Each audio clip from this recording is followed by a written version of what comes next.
You're bluffing. No, I'm not. I left it as a going-away present. I don't believe you. You'd have taken it with you. Why should I bother? I can get into your house any time I like. I'm pretty good at picking locks. Can you think of a better place to hide dope than in a screw's house? All right. Where did you hide it? I'm warning you. Tell me where you hid it. Touch me and I'll go straight to the governor. I'll tell her you hid the dope and bash me to keep me quiet. You conniving little bitch! So I think you better do what I say, don't you, Auntie? Well, we're hobbling off to the market. You want to come? Fresh air will do you good. No, thanks, Jude. I'd rather stay here. Got a lot of thinking to do. Okay. Well, Wally's in the other room if you need anything. Hey, if you're going to be sitting around, could you look after Lisa for me? She won't be no trouble. Give me a bit of a breather, that's all. Yeah, of course. You behave yourself now. You sure you're going to be all right? Yeah. Well, I got to go to court this morning as well, but Bob will bring back the groceries. See you about lunchtime, huh? Bye, Lisa. Bye, honey. Bye, Mum.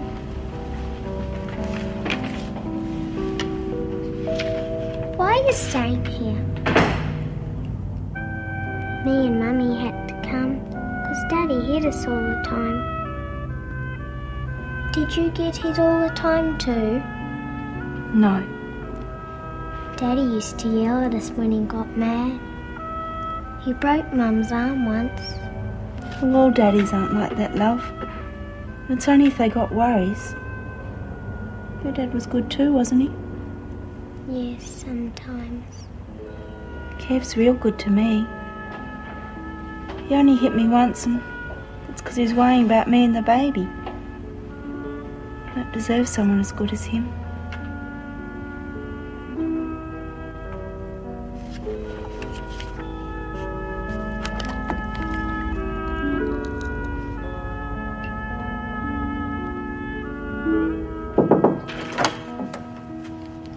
Oh, Mrs. Reynolds, I've got Smith outside. Good, show her in.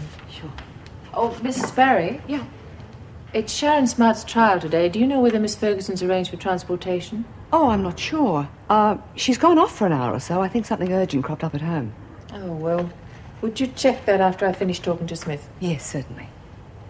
Come on. Mrs. Reynolds, this is about what happened in the recreation room last night. It's not. We'll talk about that later. Sit down. Why, what's happened?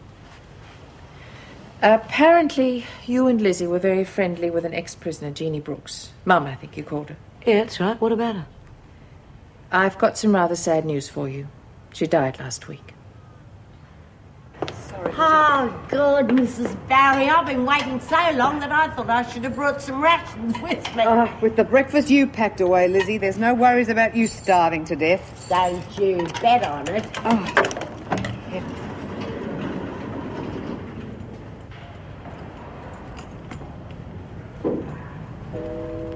God, love, Mrs. Reynolds must have laid into you. You look as though you lost one of your best friends. I did. We all did. Mum Brooks died. Oh, babe. Good old Mum.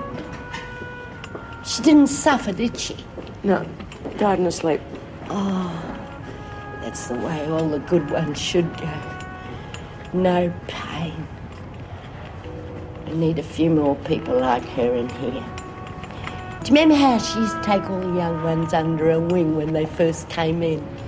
Yeah. The only mum some of them ever had. She's more than that, though. And the risk she took when I was wandering around not knowing which end was up. She almost ended up back in here for helping an escaped con. Yeah, well, thank God she didn't come back and die in this dump. At least she had a few good years out there. And she never forgot us. And that's what Reno wanted to see me about. Come on, it concerns everybody. Oh, you can tell me. Is a granddaughter going to get married?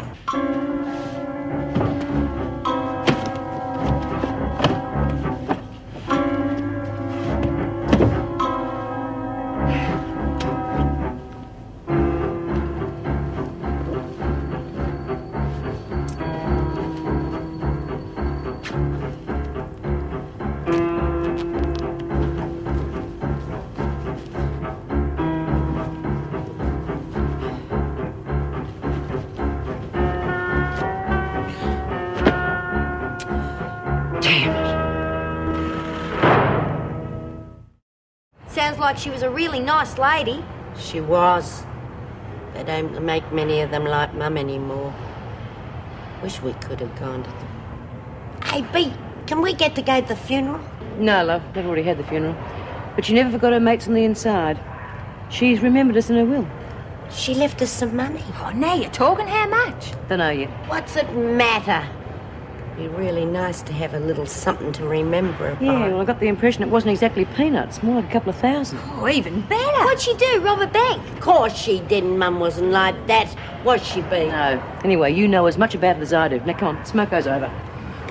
We'll be able to get a new TV for the rec room, save all the fights about what we're going to watch. Better off with a stereo and lots of records. Oh, we'll get both now. Cut it out, you two money grabbers. Mum isn't cold in the grave yet and you're spending our money already. I thought that was the idea. She left it to us, didn't she? That's right.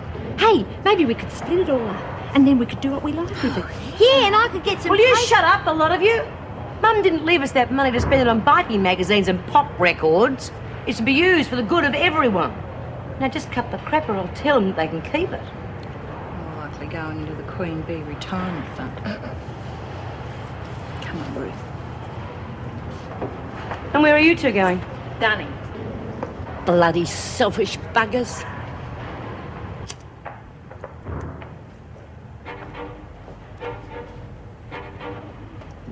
What do you want? Not bad, eh? Nothing but the best. Have one if you like. Thanks very much. Hey, what are you doing? Where'd you get them fags? You haven't been here long enough for buy-up. I brought them in. Bull! Had them brung in more like by your screw girlfriend, right? Bea told me not to trade with her. You were there.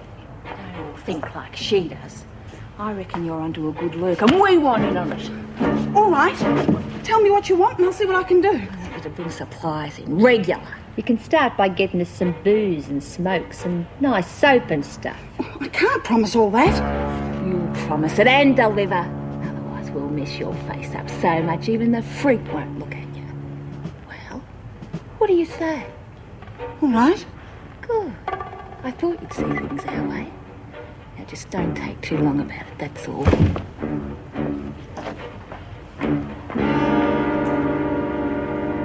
This deprogramming Sharon Smart was subjected to, you say you've been through it yourself? Yes. Then you'd know her state of mind at the time of the alleged stabbing? She was very distressed. And in your opinion, that was because of the deprogramming? Yes. She'd been brainwashed, starved. She was completely disorientated. You arrived on the scene directly after the stabbing, is that right, Miss Bryant? Yes, that's right. Would you please tell the court Miss Smart's emotional state when you entered that room? Well, she was upset, confused, hysterical. Then she was not in complete control of the situation at all. She was, in fact, driven to a point of desperation. Abducted your sister off the street, is that correct? I had to. It was a last resort. I was so worried about her. She was, in fact, in that attic against her will? Yes. And that, plus the deprogramming, contributed to her state of mind? Yes, she didn't know what she was doing. The jury has found you guilty as charged, but I believe there are mitigating circumstances. I therefore sentence you to 3 years probation.